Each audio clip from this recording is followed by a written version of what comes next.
My name is Claudia Love Mair, and I am the coordinator for the Kentucky Black Writers Collaborative. The Kentucky Black Writers Collaborative exists because Carnegie Center did a searching examination of its policies and practices and decided that they do not do enough for the Black community. Often there are educational as well as economic disparities that keep Black people from being able to access these resources. And this is why the KBWC was born. All Black writers at every level in Kentucky can take writing and language classes for free. Scholarships for other programs are available. My partner in the KBWC is poet Jude McPherson.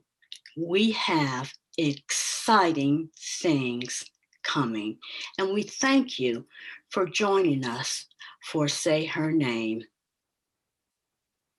Now, we came here to talk about a grave injustice, the murder of Breonna Taylor. We came to celebrate her life and to honor her as well as grieve her collectively. We've assembled a stellar line of poets and novelists, and all of these writers have a heart for social justice. And now we're going to do what we said we came to do. I'm going to talk about Breonna Taylor, and I'm going to talk about numbers. 26. Breonna Taylor, Black woman, 26 years old, daughter of Tamika Palmer, exemplary EMT, a helper, the kind Mr. Rogers said to look for in a crisis. Frontline worker since coronavirus began its devastation. She works at 2 hospitals. Pretty, vibrant, adored, alive. 12. March 12th is a happy day, the kind of day that refreshes the soul, sweet like lemonade, and just as satisfying. March 12th, a day too short. No one could know how short. 12. Breonna goes to bed, no doubt grateful. She is wholly loved by family and friends and the man beside her. She is safe as houses, dreaming Black girl magical dreams. But if you're Black, houses don't keep you safe. 12. Sometimes after 12 a.m., a battering ram violates the peaceful slumber of Breonna Taylor and her love, Kenneth. Like a good man, Kenneth Walker grabs his registered gun and charges at the intruders. This good Black man is so humane that he aims his weapon low so as not to kill someone. The intruders are less so. They come in hot, bullets like bombs exploding. Their only mission now, to kill. 3, the number of policemen who stole Breonna Taylor's life. 5, the number of bullets first reported to have killed Breonna Taylor. 8, the real number of bullets that tore into her beautiful Black woman's body. 20, the number of minutes Breonna Taylor lay on the floor at home dying. 0, the amount of aid given to Breonna Taylor as she bleeds to death. Several, the number of bullets that flew into Breonna Taylor's neighbor's home. 2, a couple next door who sued the police because bullets entered their home, safe as houses. 5, the age of the neighbor's unharmed child, but somebody had to pay for what those bullets did. 8, the number of bullets that murdered Breonna Taylor. No amount of money is enough to pay for what those bullets did. 0, the number of years Breonna Taylor has left to live. 0, exactly how many fucks are given by the people who hashtag Blue Lives Matter. 0, the number of police charged for their reckless negligence that took our girl. She was ours, this daughter of Kentucky.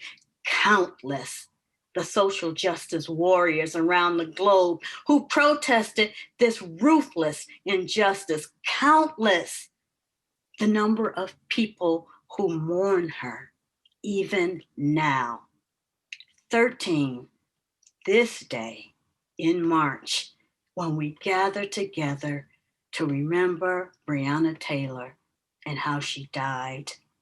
1, each one of us keeping her memory alive. Each one of us fighting like hell for justice. One beloved Black woman, Breonna Taylor. One among too many women and men and children who are Black that die by the cold weapon of white supremacy. Say their names. 1, there was only one Breonna Taylor, daughter of Kentucky.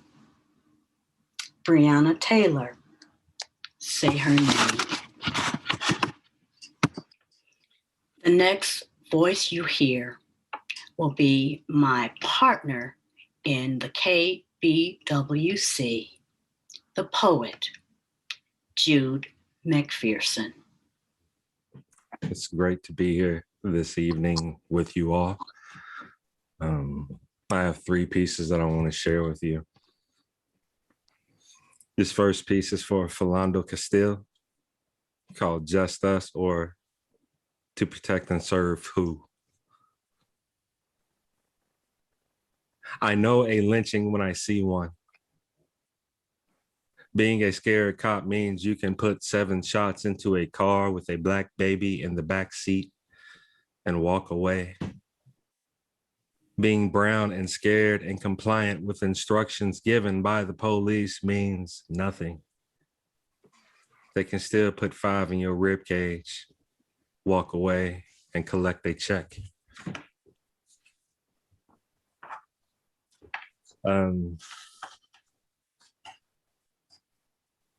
Too many Black lives have been lost for no damn reason. And yeah, this is called Just Beneath, or a blues for Trayvon. My mother told me that not wearing my hoodie was a danger to my health. Put something on your head, boy, before you full of cold. Somewhere Emmett Till is whistling. How do you eulogize someone you have never met, but have seen infinite times, different shades, shapes, all young, alive? This time it was a bag of candy, a can of tea. I remember once it was a wallet. Many times it was nothing. No story that be spun in the media's loom will justify this hangman's action. This time a legal, registered 9mm. I remember once it was death row. Many times it was a rope. In the end, the results were the same. Somebody's baby wasn't coming home that night. I recall hearing that winds of change blew unbridled through the South. Bull Connor no longer has to bellow from a bullhorn. Self-defense without proof is the new just cause, because the more things change. No Civil Rights Act will bring you back, make you one. Remove the holes, reattach the limbs, soothe the bite of rope burns. You are gone. All that is left are memories we play pallbearers to of when you were full of life, walking to the store with your hoodie up, trying not to catch a cold in the rain. Excuse me. I'm gonna read this last piece that I actually just finished it a little while ago, and I guess it's a persona piece in a way. But real quick before I go on to that, any police officer or anybody who has a respect for a firearm understands and practices trigger discipline. And trigger discipline is, I mean, you don't put your finger on the trigger until you are absolutely sure it's time for you to pull the trigger. Those officers made 32 decisions that night. So you're going to hear the word bang 32 times in this poem. And this piece is called Oh Danny Boy, or 32 Decisions.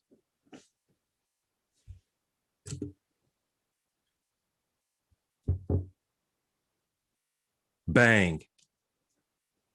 Good evening. My name is Daniel Cameron. Bang. Republicans will never turn a blind eye to unjust acts. Bang. But neither will we accept this all-out assault on Western civilization. Bang. Despite our differences, we all want the same thing. Bang. To believe that if you play by the rules, bang, you can make a good life for you and your family. Bang. The choice is clear. Bang. The politics of identity, cancellation, and mob rule are not acceptable to me. Bang. Republicans trust you to think for yourself. Bang. And to pursue your American dream however you see fit. Bang. My mom told me this country's many faces comprise a family. Bang. Not separate parts to be divided against each other. Bang. And like a family, we care for one another. Bang. We grieve together. Bang. We share our burdens and struggles. Bang. And though we fuss and fight, bang, we are not enemies. We are Americans. Bang. United by a collective faith in our Constitution. Bang. And laws and the fundamental fairness they represent. Bang. The grand jury process is secretive for a reason. Bang. I understand that as a Black man, how painful this is. Bang. I agree that we need to love and protect our Black women. Bang.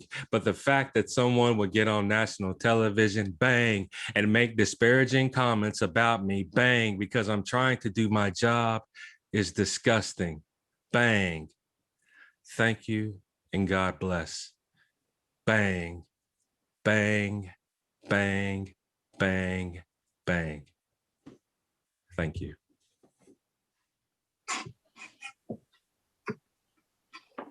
And now it's time for Ups from Some Dirt.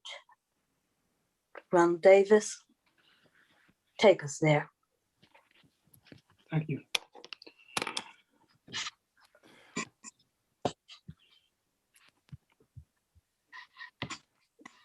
Our state refuses to do right. At the moment, our state is trying to pass legislation that will make us have to talk politely to the police or risk some type of retribution. Please get out and ask whoever you have to, your representative is, please oppose this. The police don't need any more leverage in their favor to act a fool against us.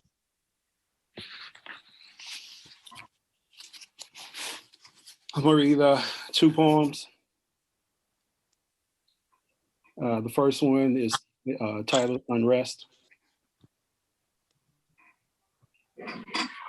The will come a scathing, branches breaking, trees snapping at the trunk, no sign of wind.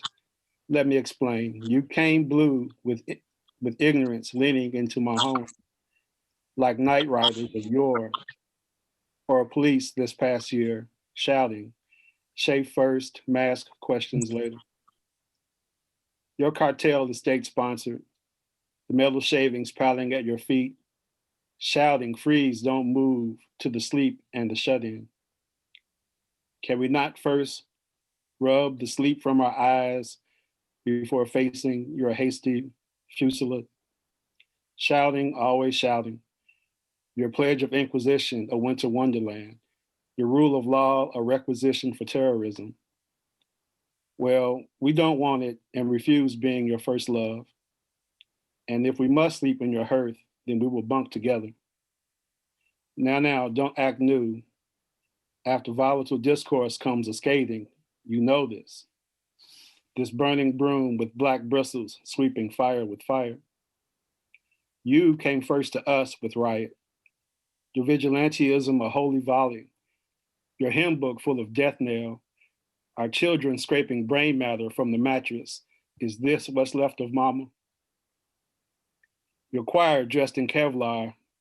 The omnivorous rounds of mortar falling in chorus, a hell-bent yada yada.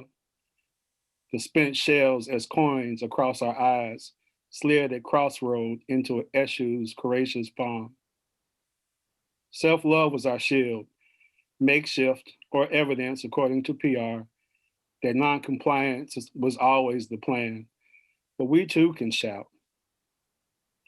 Call it a clapback or catabasis, a brick thrown as blowback, this revolutionary throwback where Breonna Taylor is too a founding father.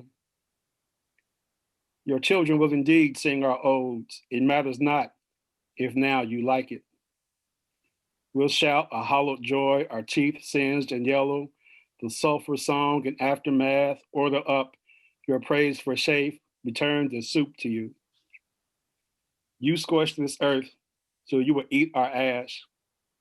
With lies bigger than your mouth, you will pile your forks and swallow and learn to say thank you.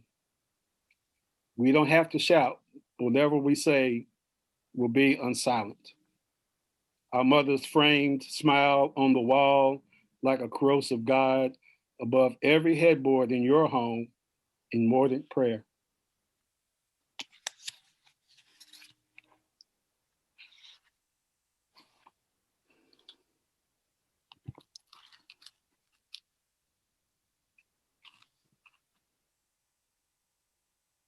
Photographer catches the exact moment a volcano erupts for Freddie Gray in the city of Baltimore. It begins with tectonics and anticlines and continental drift, a seismic shift when the contents are heated. The mantle hopes for diaparism, where passions bulge and decompress, gradual but volatile, with slates of skin, our plates pass and rub us raw. We consider it a terrestrial antagonism, reducing 4 or so centuries of push and pull to a single day. The rebirth of the universe in a pant for air, the collapse of Gaia's own event horizon.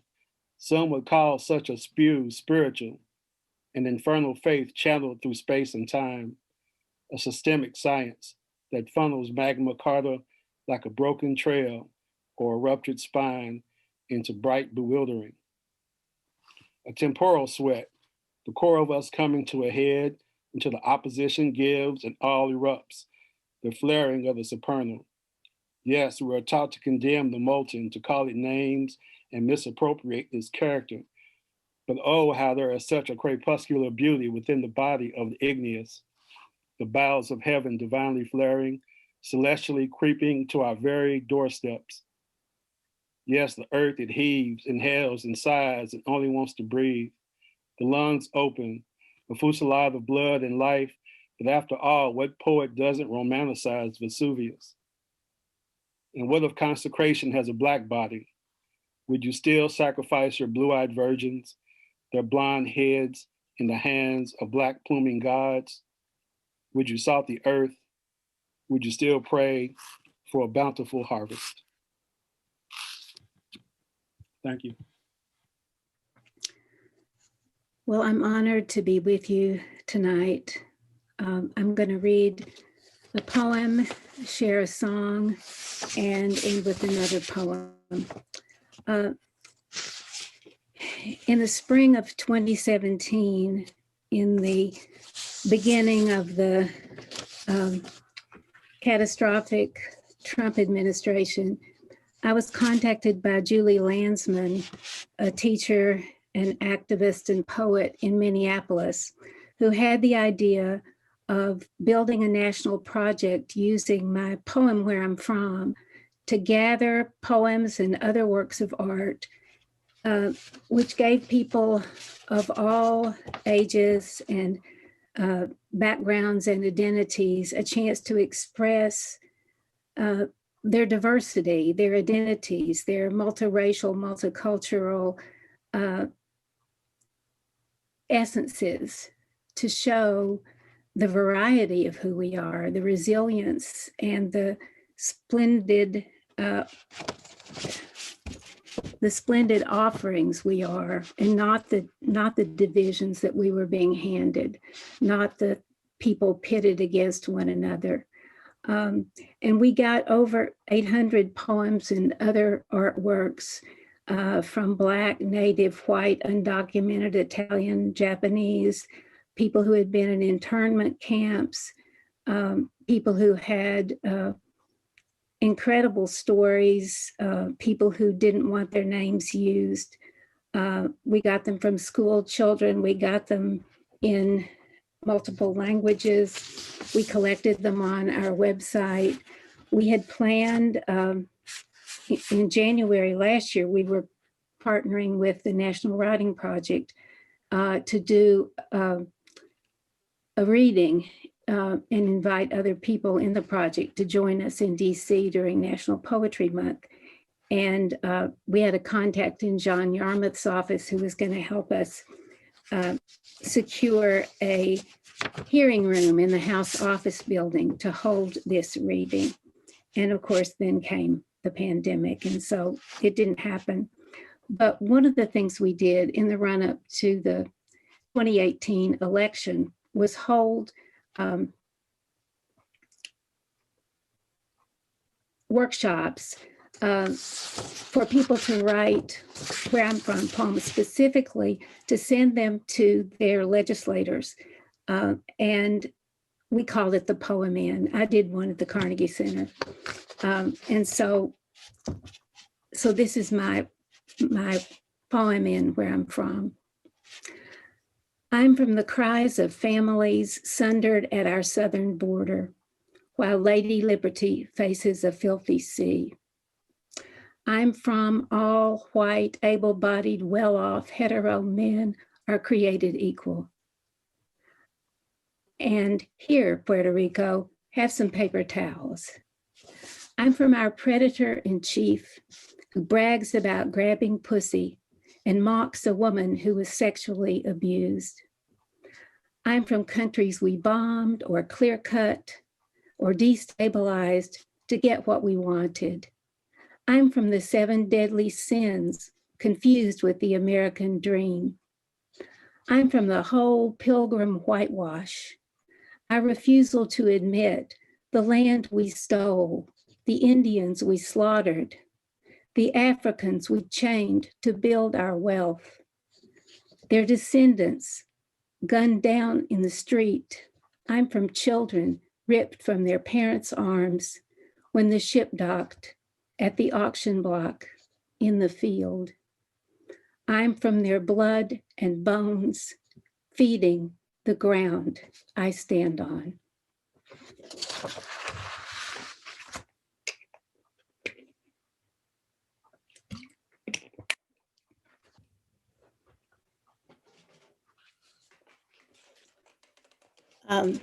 The song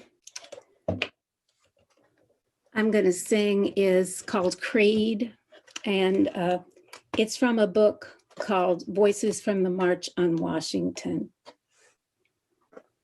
And play it on the washboard because it sounds like marching. I am not the you of you, and you are not the me of me, but we're here in solidarity. Brothers, sisters, one, one, one, one. Brothers, sisters, one. We live in different colored skin, kin to different colored kin, but it's one march we're marching in, for freedom to be one, one, one, one. Brothers, sisters, one. One planet gave us birth, one birthright gives us worth. We must stand equal on the earth, for justice to be done, done, done, for freedom to be one, one, one, one. Brothers, sisters, one.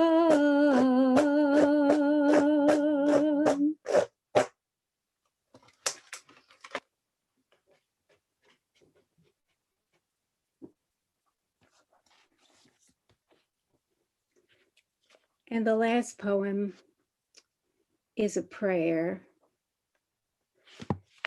that came about when I was part of a peace vigil, an interfaith prayer vigil for peace that started in Lexington right after 9/11. It's still going on. I was there for about 13 years on Thursday afternoons between 5:30 and 6 at the corner of Broadway and Main, or the corner of prayer and sirens, as we called it. And every week we stood for about 20 minutes and held our banners. And then for the last 10 minutes, we had a little liturgy, and we wrote things or brought things, and then we sang a little bit at the end. So one time it was my turn to bring the liturgy, and I wrote this prayer for it. And so here it is. Our Mother, who art in the kitchen, cooking us up, hallowed may we see all that is. Your kingdom here delivered into our hands. Your will in children and trees leafing out on earth as if it were heaven. Give us this day bread we could feed the world, and snatch us bald-headed if we try to swallow it all. Don't forgive us till we learn it is all forgiving. That bread, that salve you've got in a pot on the back of the stove only heals when everybody has some. And heed us not if we believe you look like us and love us best, and gave us the true truth with a license to kill others writ inside. Deliver us from this evil. For it is yours, this kitchen we call universe, where you stir up our favorite treat, the Milky Way, folding deep into sweet our little sphere, with its powerful glory of rainforests and oceans and mountains in feather boa mist. Forever, if we don't blow it up, and ever, if we don't tear it down. Amen. Ah, women. Ah, children. I reckon she's about fed up. We better make room at the table for everybody before she yells out and turns our table over, before she calls it off, this banquet we've been hoarding, this paradise we aim to save with bombs. Amen. Thank you, Georgella. Those killers, those policemen weren't the first state-sanctioned murderers, opportunists, haters with an unoriginal definition. I'm going to read some poems from the life of Medgar Evers, and follow that with some more contemporary things in my 8 minutes. This first poem of the three that are personas is in the voice of Byron de la Beckwith, the proud, arrogant, racist killer of Medgar Evers. This is called Afterbirth. Like them, a man can conceive an idea, an event, a moment so clearly he can name it even before it breathes. We both can carry a thing around inside for only so long, and no matter how small it starts out, it can swell and get so heavy, our backs hurt, and we can't find comfort enough to sleep at night. All we can think about is the relief that waits at the end. When it was finally time, it was painless. It was the most natural thing I'd ever done. I just closed my eyes and squeezed, then opened them, and there he was, just laying there, still covered with blood, but hardly trying to crawl. I must admit, like any proud parent, I was afraid at first, afraid he'd live, afraid he'd die too soon. Funny how life and death is a whole lot of pushing and pulling, holding and seeking breath, a whole world turned upside down until some body screams. This next voice you will hear is in the voice of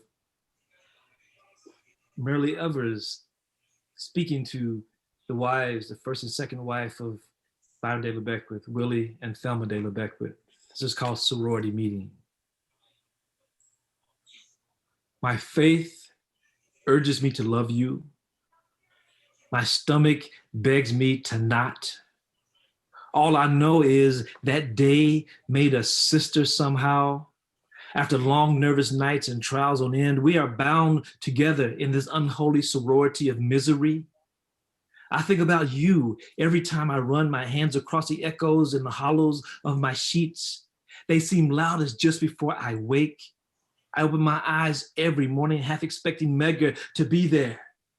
Then I think about you, and your eyes always snatch me back. Your eyes won't let me forget. We are sorority sisters now, with a gut-wrenching country ballad for a sweetheart song, tired funeral and courtroom clothes for colors and secrets we would take to our graves. I was forced to sleep night after night after night with a ghost. You chose to sleep with a killer. We all pledged our love, crossed our hearts, and swallowed oaths before being initiated with a bullet. This third persona is in the imagined voice of the bullet. 1/3 of 180 grams of lead. Both of them were history, even before one pulled the trigger, before I rocketed through the smoking barrel hidden in the honeysuckle, before I tore through a man's back, shattered his family, a window, and tore through an inner wall, before I bounced off a refrigerator and a coffee pot, before I landed at my destined point in history next to a watermelon. What was cruel was the irony, not the melon, not the man falling in slow motion, but the man squinting through the crosshairs, reducing the justice system to a small circle, praying that he not miss, then sending me to deliver a message, as if the woman screaming in the dark or the children crying at her feet could ever believe a bullet was small enough to hate.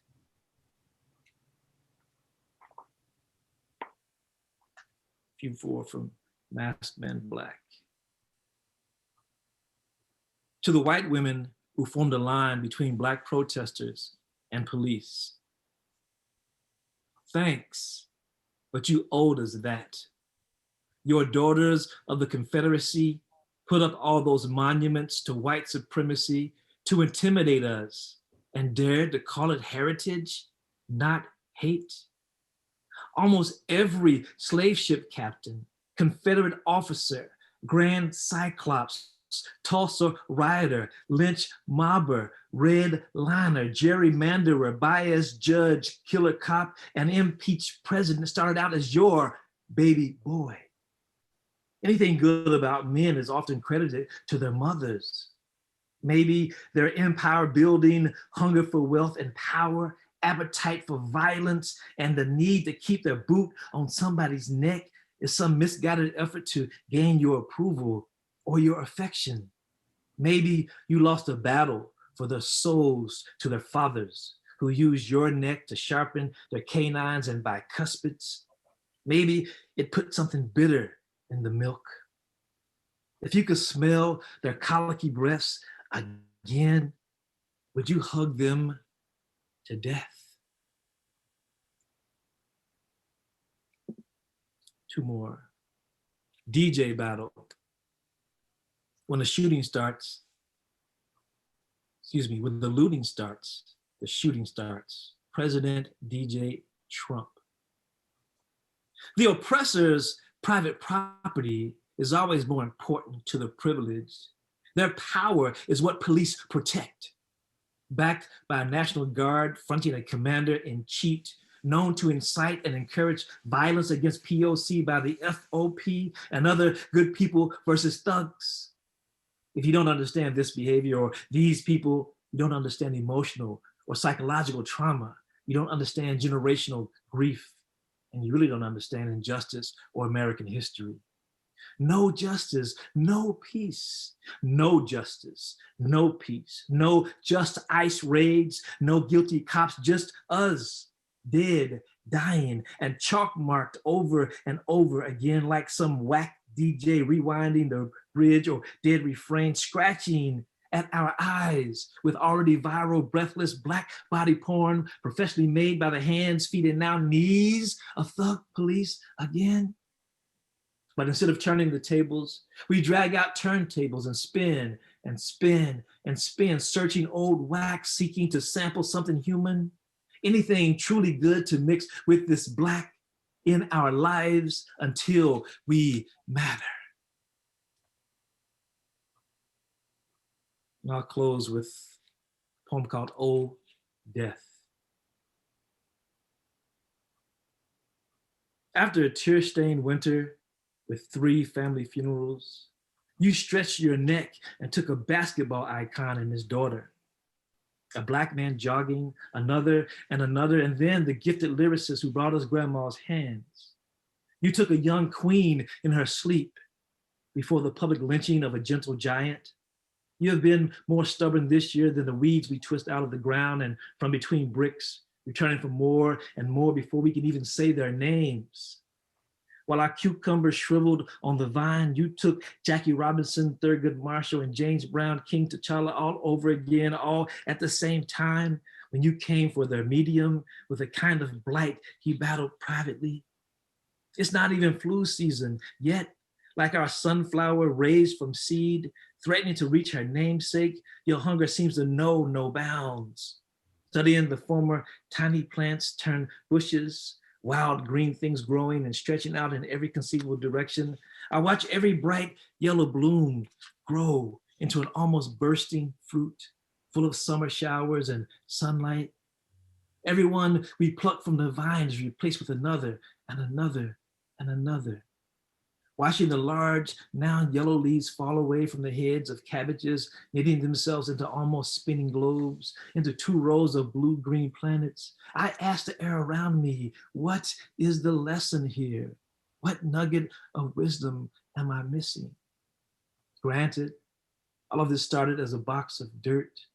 We made holes and filled them with hope. They reached for stars and followed the sun every day, rested at night. Most of them fed us. A few shone bright like comets before crashing into the dirt to become one with the earth again. Oh, death, life can't be this painful, beautiful, and simple. Can it?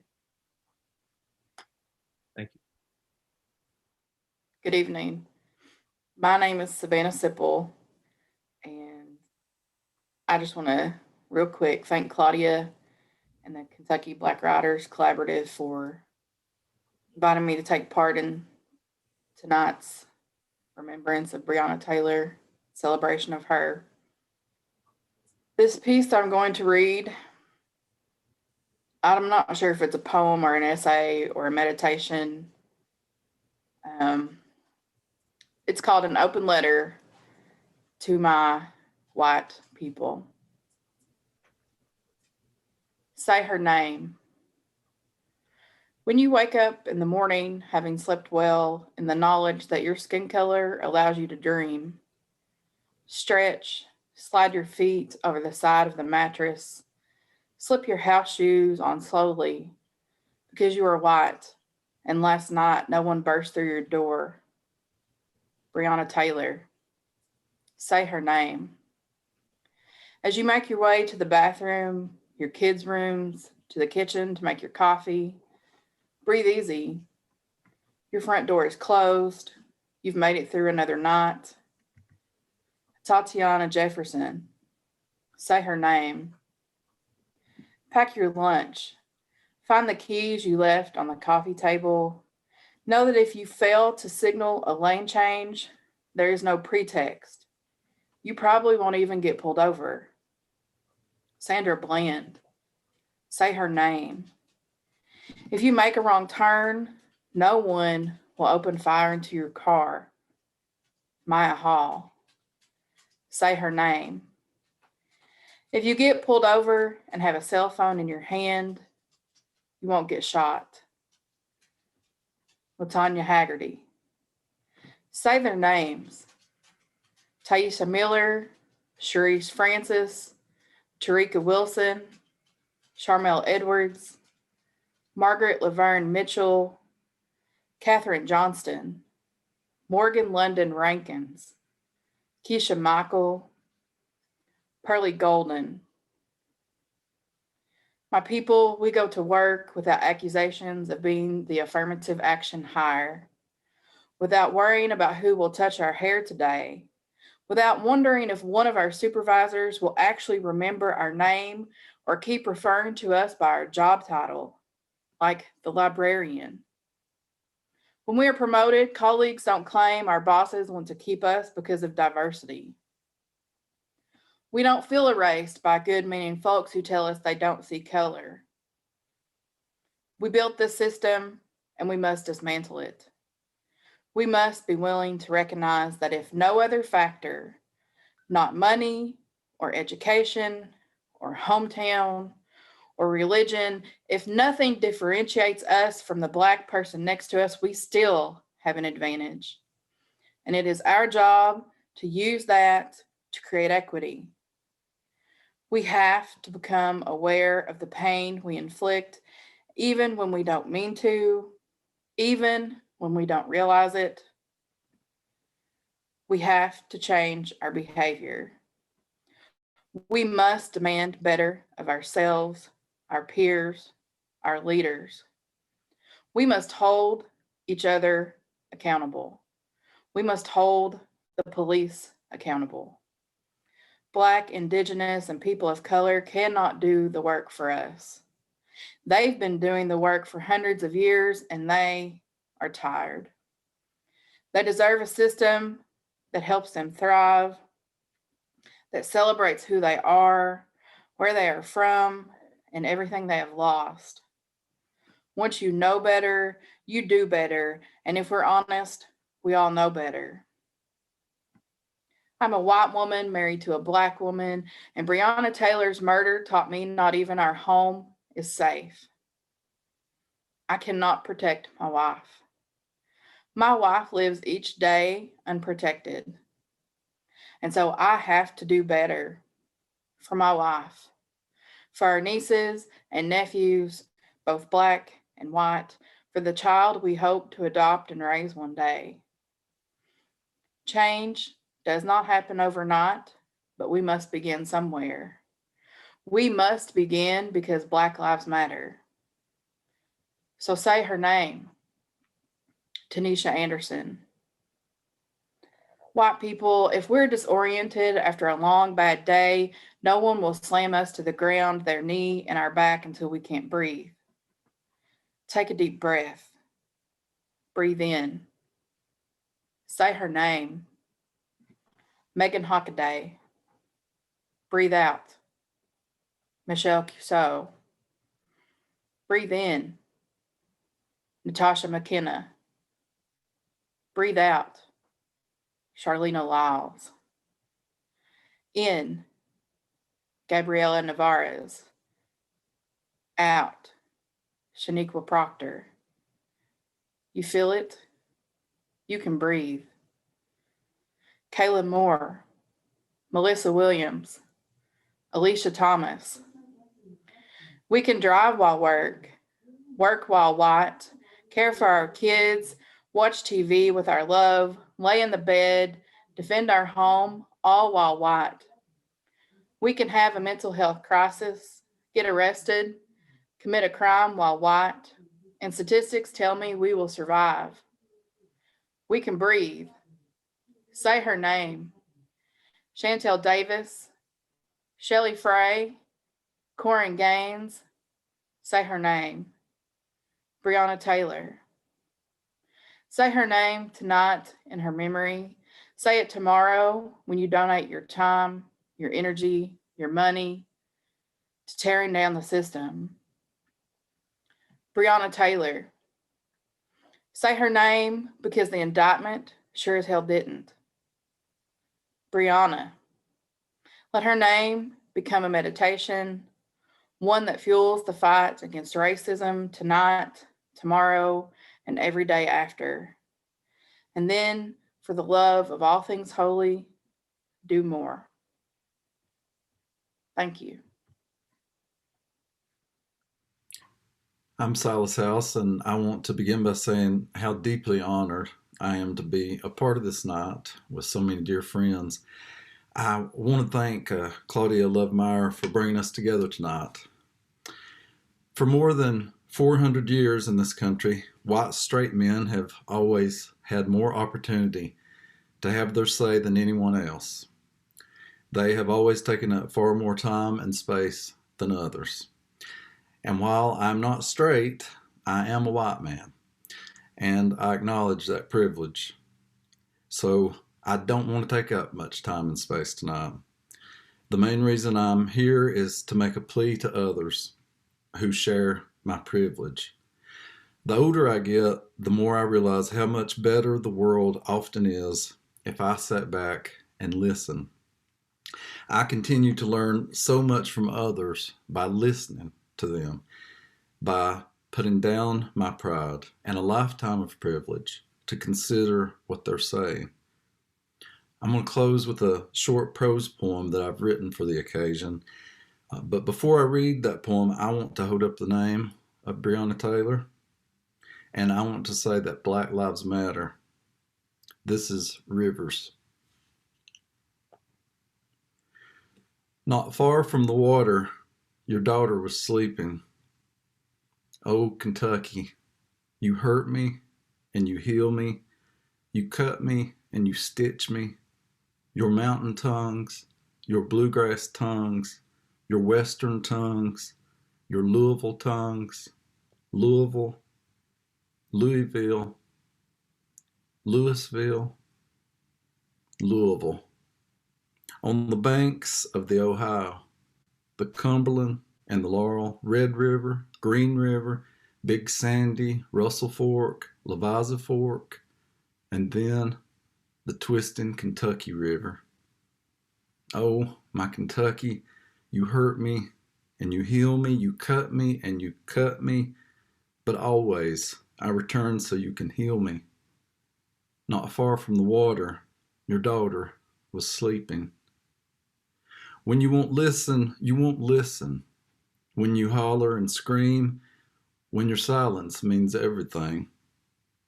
You hurt me, you cut me, and I wish that you loved me as much as I love you, Kentucky. I would not just stitch you. I would never cut you to begin with. But then you march in the streets for her. Then you say her name. Then you lay down in front of bulldozers. You stand up for your children. and you take me in again. Begin again, you put your arms around me and tell me you love me. You show me when you stitch me, your needle catching the light of the blue moon, the thread that runs so true, the salve made of coal and tobacco and whiskey, but mostly of rivers. Not far from the water, your daughter was sleeping. Prove it right now. Love me as much as I love you. She was a Kentuckian, so be the best of Kentucky. Be the holiness of your waters, still holy, even when polluted, even when secret, when wild, when damned, in the stillest, darkest part of the night, when you can hear them if you hush and listen. Thank you. Said family with no hesitation. Concern for your tears. Recently went on vacation. We are unbothered by the hate and the condemnation. It is simply confirmation and the very reason we're celebrating. This is the mission of creation. When you sip from Mother Earth, you're drinking our libations. This is lyrical liberation. You want to be mad at something? Be mad at the blood on the hands of this nation.